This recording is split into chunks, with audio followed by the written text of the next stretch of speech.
nggih. Ngetes itu gampang. Lan Gusti Allah maringi banjir. Bojo kula crita ana omah sing kebanjiran sakmene. Jawab kula napa? Gusti Allah nuduhno sifat lomo. Napa?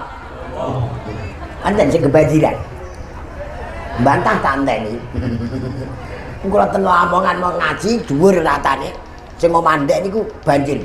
Tak delok bapak mbok mbek anak-anak nek ndur meja. Banyune mlebu kaca sithik. Kula tekan pengajian, monggo sami syukur nggih diparingi banyu kok ngantek mlebu omah. Wong edo meneng. Terus kula nerangno bahasa Arab niku wonten fadhol. Napa? Hadza min fadli Rabbi. Fadhol niku peparinge Gusti Allah sing mboten usah nyuwun. Mpun mriku mawon. Engko ora fadhol wong aku lek njaluk.